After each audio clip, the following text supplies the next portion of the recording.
नमस्कार, आप सभी का स्वागत करता हूं। हमारे चैनल के माध्यम से आप लगातार देख रहे हैं जो सर्वे दिखा रहे हैं हम आपके लिए चुनाव की। और आज हमारे साथ बंसी बाबू जी हैं जो जाखलौन से पूर्व जिला पंचायत सदस्य रहे हैं।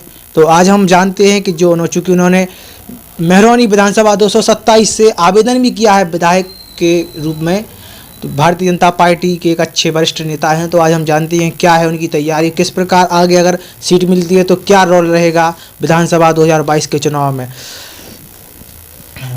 बाबू जी बताइए, सर्वप्रथम एक क्वेश्चन है कि आप किस पद पर रहे हैं और कहां से आपने अभी तक कार्य किया है। जी नमस्कार भाई भैया जी। मैं 2015 में सहायक कोषाधिकारी के पद से रिटायर्ड हुआ हूँ जी। और सरकारी सेवा में रहते हुए मैंने पूर्व की सरकारों को भी देखा है, समझा है, योजनाओं को भी देखा है, उनकी कैसे क्रियान्वित हुई है वो भी देखा है।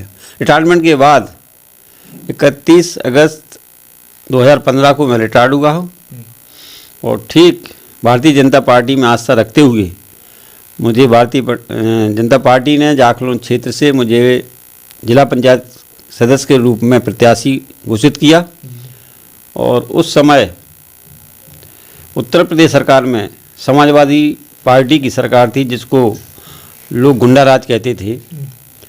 उस सरकार में रहते हुए मुझे भारतीय जनता पार्टी ने प्रत्याशी बनाया और उस क्षेत्र में समाजवादी पार्टी के बाहुबली और बहुजन समाज पार्टी के बड़े कद्दावर नेता उस मैदान में उतरे मेरे साथ।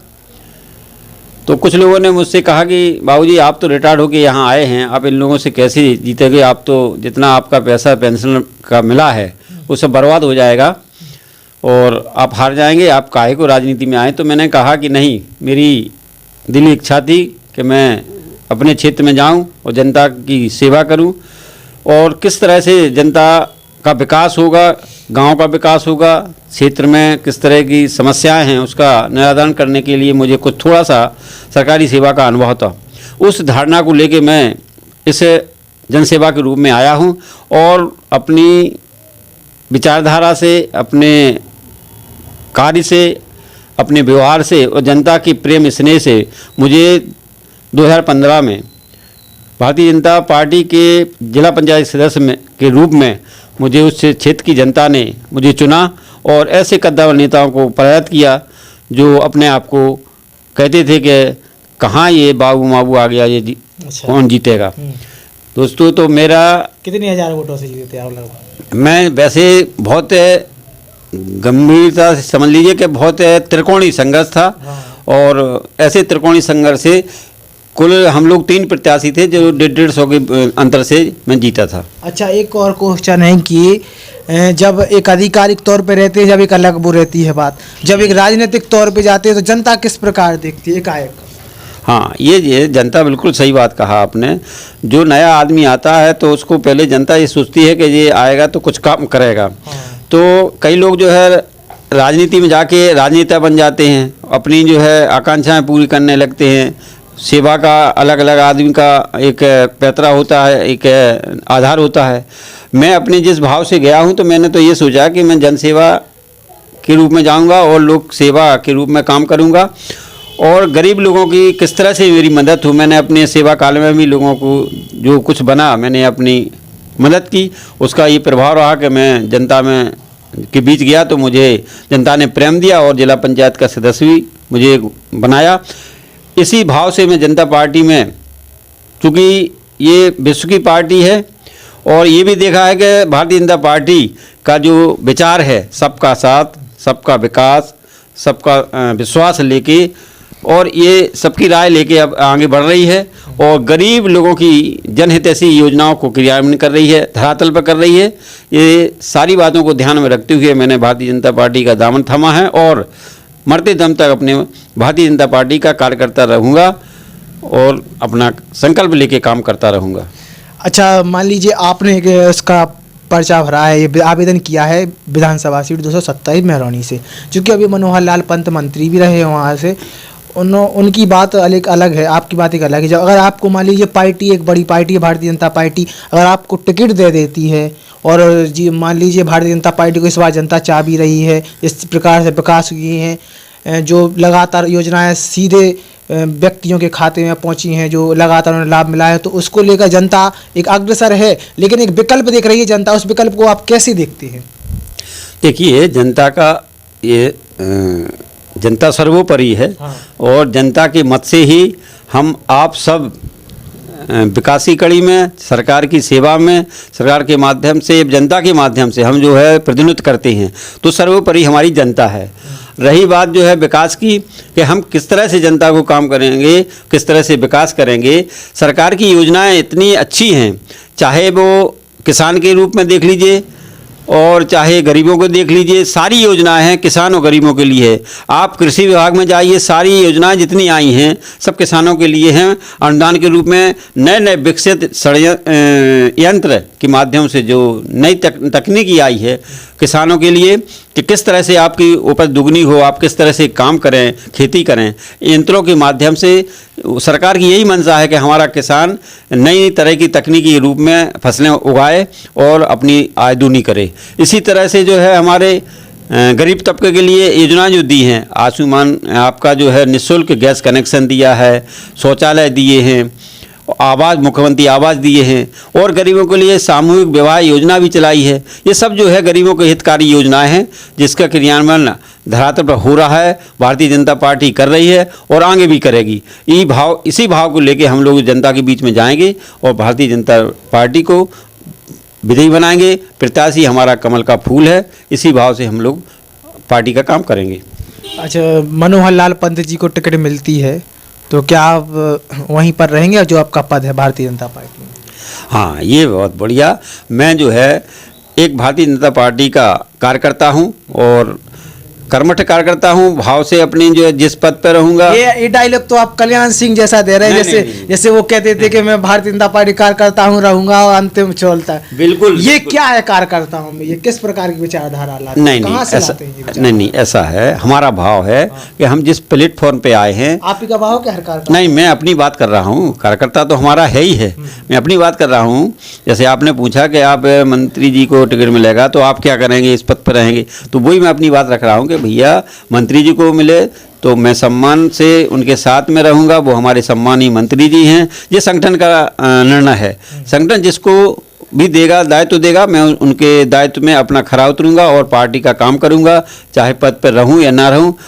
ये संगठन का काम है, मुझे पद पर रखते हैं या नहीं रखते हैं। जिस मैं पद पर अभी वर्तमान में हूँ, मैं बराबर अपने दायित्व को निर्वाह कर रहा हूँ और आगे भी करता रहूँगा। जो भी दायित्व मिलेगा मैं भारतीय जनता पार्टी का एक कार्यकर्ता के रूप में अपना काम करता रहूँगा, दृढ़ता से करूँगा, ईमानदारी से करूँगा। ये मेरा व्यक्तिगत संकल्प है, मेरा भाव है। राजा तुम तो जब ऐसा सरकार स्टूल ऐसे नहीं आ रही है, बहुत अच्छी आ रही वीडियो। आ रही? हाँ, ठीक है, तो चलो चालू रख दो।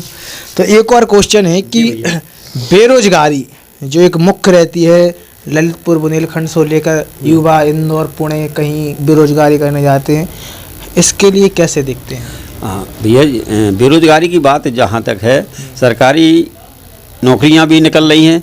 जो पात्र बच्चे, अच्छे पढ़े लिखे लड़के हैं, जो आध्यात्मिक अपना अध्ययन करते हैं और पढ़ते हैं, अध्ययनशील हैं, वो निश्चित ही। नहीं बाबूजी, हमारा क्वेश्चन ये है कि जो पढ़ते हैं उनका तो एक लेवल है कि उनको पढ़ के जाना है, जो 8 पास है उनको उससे लेवल के, उनके लिए क्या? हाँ, उनके लिए ऐसा है, सरकार हमारी विभिन्न योजनाएं चला रही है। आप देखते होंगे विभिन्न योजनाएं चला रही हैं। स्वतः रोजगार के माध्यम से बहुत सी श्रम विभाग में भी है, कृषि विभाग में भी, उद्यान विभाग में ही में कई जो है आप उद्यानीकरण के लिए नई नई योजनाएं जो आ रही हैं, उसके माध्यम से आप जो है समाज कल्याण में भी हैं, आप बकरी पालन उद्योग में भी हैं। बहुत सी ऐसी योजनाएं हैं कि आप पढ़े लिखे बच्चे जो रोजगार हैं, वो रोजगार पाने के लिए वहाँ अपनी आवेदन करिए।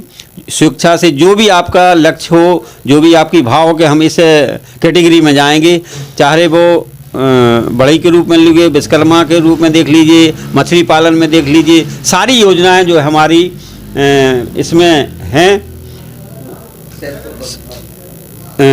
योजना जो चल रही सरकार की जो विभिन्न विभागों में योजनाएं चल रही हैं सुतार रोजगार के अंतर्गत, उसका अगर आवेदन करें तो बहुत सी ऐसी योजना है कि आदमी रोजगार क्या सुतार रोजगार के माध्यम से अपनी मजबूती अच्छी कर सकता है, नौकरी के बल के अलावा नौकरी नहीं है। जहाँ तक बात है आपकी, और हमारे महरौनी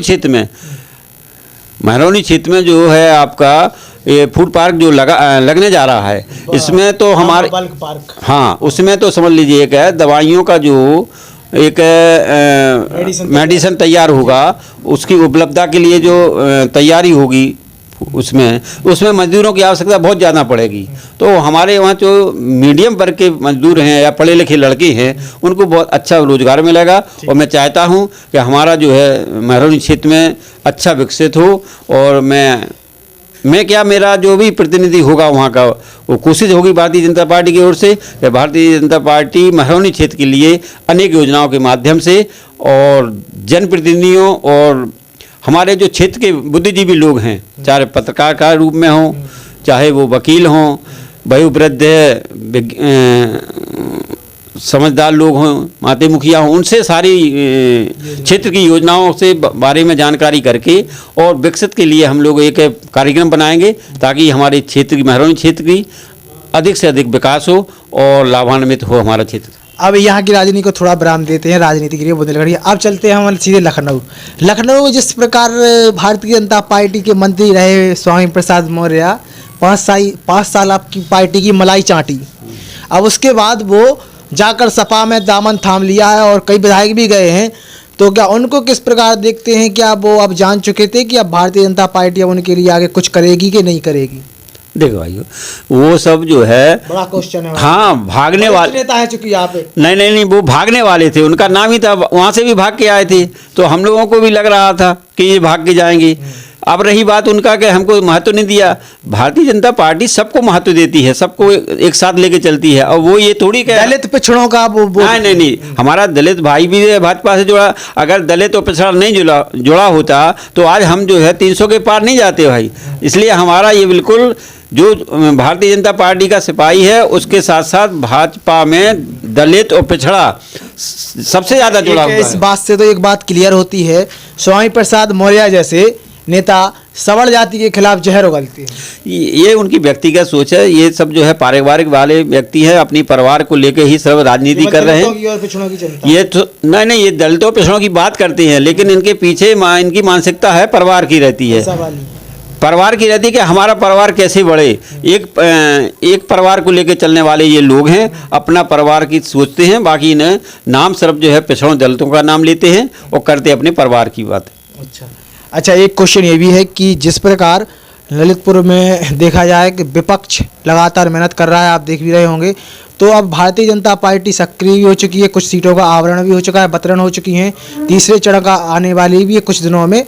तो जो तीसरा चरण रहेगा, ललितपुर के कार्यकर्ता और प्रत्याशी जनप्रतिनिधि इनके लिए किस प्रकार देखेंगे और क्या इनकी तैयारी रहेगी? मुख्य रूप से क्या कार्यकर्ता किस रूप से देखेंगे जनता के लिए?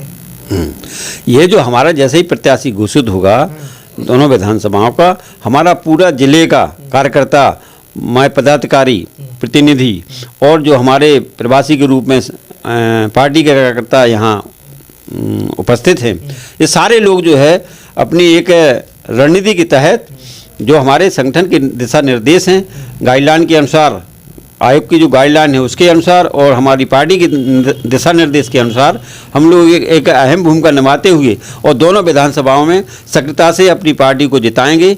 जो भी जहां जैसी जिसकी आवश्यकता होगी वहां हम लोग उनको लगाएंगे, चाहे वो सामाजिक समीकरण हो और चाहे वो राजनीतिक समीकरण हो। हम बिल्कुल तन मन और भरपूरता पूर्वक हम अपनी पार्टी को दोनों विधानसभाओं को जिताएंगे।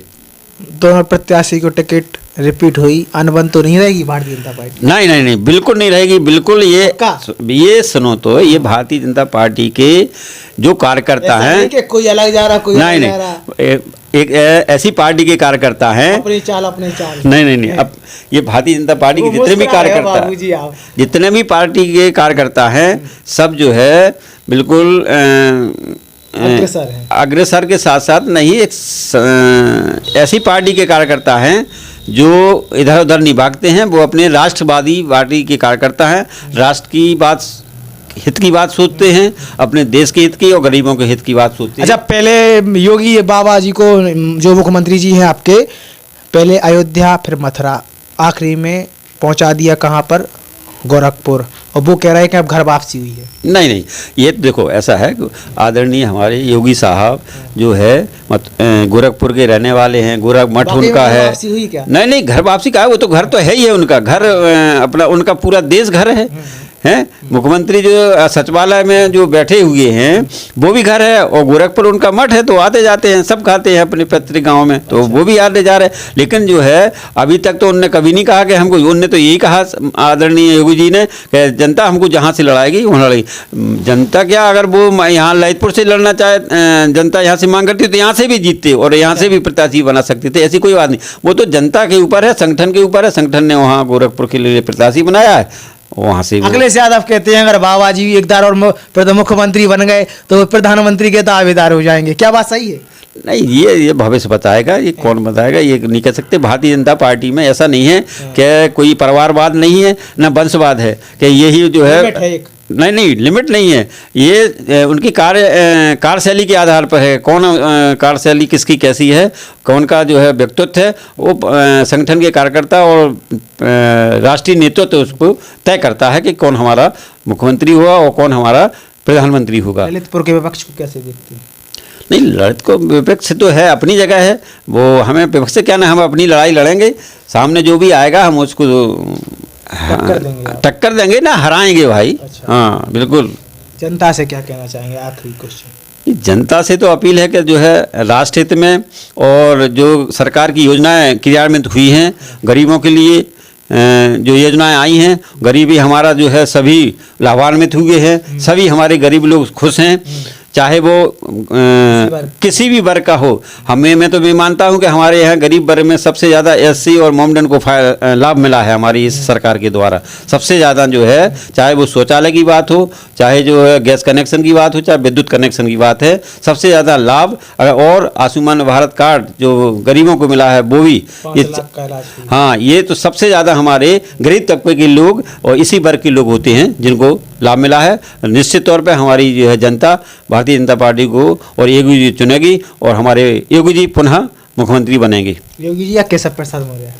नहीं नहीं, अब अरे बाबूजी मुस्कुरा रहे हैं कुछ। नहीं नहीं, ये फिर मैंने कहा कि ये राष्ट्रीय नेतृत्व का निर्णय है, वो किसको क्या बनाएगी। हमारे साथ योगी जी आज मौजूद हैं, हम योगी जी की बात करेंगे। अच्छा, योगी जी की दम पे पूरा चुनाव हो रहा है? नहीं नहीं, योगी नहीं, जनता मोदी जी के नेतृत्व में जनता जो है देख रही है कि हितकारी योजनाएं किसके लिए है, जनता के लिए, तो जनता तो उसी करेगी जो लाभ पहुंचाएगा। और लाभ ऐसा नहीं है किसी एक वर्ग का नहीं है, लाभ तो जो है सबके साथ है, सब गरीबों के साथ है, चाहे किसी भी कास्ट का हो, सबको लाभ मिला है, गरीब तबके के लोगों को। सब देख रहे हैं कि 11 मार्च को आ रहे हैं अखिलेश, उनको क्या कहना? अब ये तो सब दो है, हम भी बना सकते हैं, आप भी बना सकते हैं, वही सभी बना रहे हैं अपने अपने, अब जा रहे हैं मेरे 27 करेंगे। चलिए ठीक है, तो धन्यवाद। ये हमारे साथ थे बंसी बाबू और इन्होंने भी टिकट का आवेदन किया है मेहरौनी विधानसभा 227 से। तो आप देख रहे थे विशेष कवरेज, कल और किसी और के साथ बने रहिए चैनल के साथ।